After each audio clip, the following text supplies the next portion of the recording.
देशभरातील कामगार आणि शेतकरी आणि कर्मचाऱ्यांच्या जीवन मरणाच्या प्रश्नावरती नांदेडमध्ये देशव्यापी संपाचं आयोजन करण्यात आलेलं आहे। नांदेड जिल्ह्यातील सफाई कामगार असतील, कंत्राटी कर्मचारी असतील, अशा वर्कर असतील आणि गटप्रवर्तक असतील, त्यासोबतच अंगणवाडी सेविका असतील, शेतकरी आणि असंघटित कामगार या सर्वांनी आता रस्त्यावरती उतरत मोर्चा काढलेला आहे। केंद्र सरकारच्या कामगाराविरोधी कायद्याचे या ठिकाणी निर्देश करण्यात आलेला आहे। खासगीकरणाला या ठिकाणी या कामगारांनी विरोध करत किमान वेतन, सामाजिक सुरक्षा आणि महागाईवरती नियंत्रण यासाठी ठाम मागण्या या ठिकाणी केलेल्या आहेत। कामगार संघटनांनी सरकारला आता इशारा देत थेट आता टार्गेट करण्याचं ठरवलंय।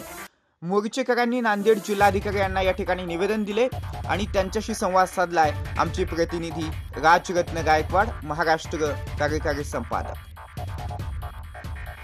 पाहूया।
आमची या ठिकाणी विनंती नाही तर इशारा आहे।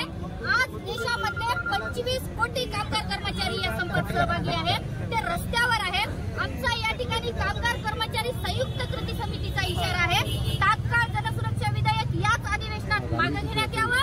केंद्रातल्या सरकारला इशारा आहे। 4 श्रम संहिताचे 29 कायदे जे आहेत, जे 150 वर्षापूर्वी कामगारांनी लढून मिळवलेले आहे, त्याचा ते बंद करून 4 श्रम संहितेमध्ये रूपांतर केलेलं आहे। ते 4ही श्रम संहिता मागे घ्यावे, अन्यथा या देशातला कामगार, या देशातला कष्टकरी, या देशातला शेतकरी, या देशातला युवक, या देशातला विद्यार्थी, या देशातली महिला, या देशातला शेतमजूर रस्त्यावर येऊन या सरकारची भिडल्याशिवाय राहणार नाही। आज कामगार कर्मचारी कृती समितीचा या ठिकाणी इशारा आहे। धन्यवाद।